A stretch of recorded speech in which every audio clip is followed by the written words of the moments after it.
ಬಂದಿದ್ದೀವಿ. ನಂದಿ ಸೈಡ್ ಪಾಠ ಆಗಿ ಆಮೇಲೆ ನಮ್ಮ ರೇಣುಕಾ ಏರಿ ಅಂತ.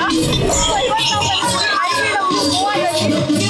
ಇಲ್ಲಿ ತುಂಬ ಹೊರಗಿದೆ, ಅದೊಂದು ನೋಡ್ಬೋದು, ತುಂಬ ನಾಯ್ಸ್ ಇದೆ. ಆದರೆ ನಾವು ನಿಮಗೋಸ್ಕರ ವಿಡಿಯೋ ಮಾಡೋಕ್ಕೆ ಅಂತ ಹೇಳಿ ಬಂದಿದ್ದೀವಿ. ಸೊ ಏನೆಲ್ಲ ಸೊ ಇವತ್ತು ನಾವು KTM 390 Enduro R. ಸೊ ಇದಿದೆ adventure 390 Enduro R.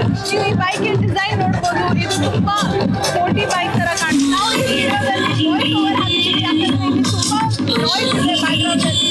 So please ವಿಡಿಯೋಗೆ ನೋಡಿ ಮತ್ತು ಎಂಜಾಯ್ ಮಾಡಿ. ಫ್ರಂಟ್ ಲುಕ್ ನೋಡಿದ್ರೆ ತುಂಬ ಶಾರ್ಪ್ ಆಗಿ ಕಾಣುತ್ತೆ. ಇದರಲ್ಲಿ ಎಂಡ್ಯೂರೋ ಮಡ್ಗಾರ್ಡ್ ಇದೆ, LED ಹೆಡ್ಲೈಟ್ಸ್ ಕೂಡ ಇದೆ, LED ಇಂಡಿಕೇಟರ್ಸ್ ಕೊಟ್ಟಿದ್ದಾರೆ. ಅಲಾಯ್ ವೀಲ್ಸ್ ಬಗ್ಗೆ ಹೇಳಬೇಕು ಅಂದರೆ ಇದರಲ್ಲಿ 21 ಇಂಚ್ ಸ್ಪೋಕ್ ವೀಲ್ಸ್ ಇದೆ ಮತ್ತು ಆಫ್ ರೋಡಿಂಗ್ ಟೈರ್ಸ್ ಕೊಟ್ಟಿದ್ದಾರೆ. ಬೋತ್ ಫ್ರಂಟ್ ಮತ್ತು ರೇರಲ್ಲಿ ಡಿಸ್ಕ್ ಬ್ರೇಕ್ಸ್ ಇದೆ. ಆಮೇಲೆ ಫ್ರಂಟಲ್ಲಿ ಅಡ್ಜಸ್ಟೇಬಲ್ ಫೋಕ್ಸ್ ಇದೆ. ಇದರಲ್ಲಿ ಫೆಂಡರ್ಸ್ ಬಗ್ಗೆ ಹೇಳಬೇಕು ಅಂದರೆ ತುಂಬ ಶಾರ್ಪ್ ಮತ್ತು ಎಜಿ ಫೆಂಡರ್ಸ್ ಇದೆ. ಅದ್ರ ಮೇಲೆ KTM ಬ್ಯಾಜಿಂಗ್ ಮತ್ತು ಎಂಡ್ಯೂರೋ R ಬರ್ತಿದ್ದಾರೆ. ತುಂಬ ಗ್ರಾಫಿಕ್ಸನ್ನು ಕೊಟ್ಟಿದ್ದಾರೆ, ಅದಕ್ಕೆ ಅದು ಸೈಡಿಂದ ತುಂಬ ಅಡ್ವೆಂಚರಸ್ ಕಾಣಿಸ್ತಾ ಇದೆ.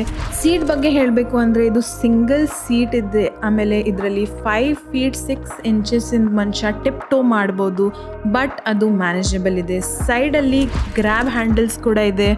ಹಿಂದ್ಗಡೆ LED ಟೇಲ್ ಲೈಟ್ಸ್ ಇದೆ. ವೀಲ್ಸ್ ಹೇಳಿದ್ರೆ 18 ಇಂಚ್ ರೇರ್ ವೀಲ್ಸ್ ಇದೆ. ಇಂಜಿನ್ ಬಗ್ಗೆ ಹೇಳಬೇಕು ಅಂದರೆ ಅದರಲ್ಲಿ ಕೆಳಗಡೆ ಇಂಜಿನ್ಗೆ ಬ್ಯಾಶ್ ಪ್ಲೇಟ್ ಕೂಡ ಕೊಟ್ಟಿದ್ದಾರೆ.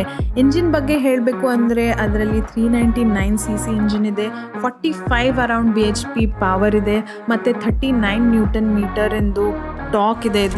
ಇದರಿಂದ ಫ್ರೇಮ್ಸ್ ಏನಿದೆ ಅದು ನನಗನ್ಸುತ್ತೆ 390 ಡ್ಯೂಕ್ ಜೊತೆಯಲ್ಲಿ ಶೇರ್ ಮಾಡಿದ್ದಾರೆ. ಮತ್ತು ಇದಕ್ಕೆ ಹಿಂದ್ಗಡೆ ಸಾಡಿ ಗಾರ್ಡ್ ಕೂಡ ಕೊಟ್ಟಿದ್ದಾರೆ. ನನಗೆ ಗೊತ್ತಿಲ್ಲ ಸಾಡಿ ಹಾಕೊಂಡು ಈ ಬೈಕ್ ಮೇಲೆ ಯಾರು ಕುತ್ಕೊಳ್ತಾರೆ, ಬಟ್ ನನಗೆ ಕಮೆಂಟ್ ಸೆಕ್ಷನಲ್ಲಿ ಹೇಳಿ ನಿಮಗೆ ನೀವು ಸಾಡಿ ಹಾಕೊಂಡು ಬೈಕ್ ಮೇಲೆ ಕೂರ್ತೀರಾ ಅಂತ. ಫೀಚರ್ಸ್ ಬಗ್ಗೆ ಹೇಳಬೇಕು ಅಂದರೆ ಇದು ಒಂದು ತುಂಬ ಫೀಚರ್ ಲೋಡೆಡ್ ಬೈಕ್ ಇದೆ. ಇದರಲ್ಲಿ C ಟೈಪ್ ಎಂದು ಚಾರ್ಜಿಂಗ್ ಪೋರ್ಟ್ ಕೊಟ್ಟಿದ್ದಾರೆ. ಇವಾಗ ತುಂಬ ಫೋನ್ಸಲ್ಲಿ C ಟೈಪ್ ಸಪೋರ್ಟ್ ಬಂದಿದೆ. ಸೊ ನೀವು ನಿಮ್ಮದು ಮೊಬೈಲ್ ಫೋನ್ ಕೂಡ ಚಾರ್ಜ್ ಮಾಡ್ಬೋದು. ಮತ್ತು ಇದರಿಂದ ಏನು ಇನ್ಸ್ಟ್ರೂಮೆಂಟಲ್ ಕ್ಲಸ್ಟರ್ ಇದೆ ಅದು ಸ್ವಲ್ಪ ಡಿಫ್ರೆಂಟ್ ಇದೆ KTM 390ಇಂದ. ಬಟ್ ನಾವು ನಿಮಗೆ ಡೀಟೇಲ್ ರಿವ್ಯೂ ಕೊಟ್ಟ ಮೇಲೆ ಅದು ಹೇಳ್ತೀವಿ, ಅದರಿಂದ ಡೀಟೇಲ್ಸ್ ಎಲ್ಲ. ಇದರಿಂದ ಏನು ಸ್ವಿಚ್ ಗೇರ್ಸ್ ಇದೆ ಅದು ತುಂಬ ಗುಡ್ ಕ್ವಾಲಿಟಿದು ಅನಿಸ್ತಾ ಇದೆ. ಇದರಲ್ಲಿ ಡ್ಯುಯಲ್ ಚಾನಲ್ ಸ್ವಿಚಬಲ್ ABS ಇದೆ. ಅದ್ರ ಕಡೆಯಿಂದ ಅದರಿಂದ ಸ್ವಿಚ್ ಕೊಟ್ಟಿದ್ದಾರೆ. ನೀವು ಅದು ಸ್ವಿಚ್ ಆಫ್ ಮಾಡಿದ್ರೆ ರೇರ್ ABS ಆಫ್ ಆಗುತ್ತೆ. ಮತ್ತು ಟಾಗಲ್ ಬಟನ್ಸ್ ಕೂಡ ಇದೆ.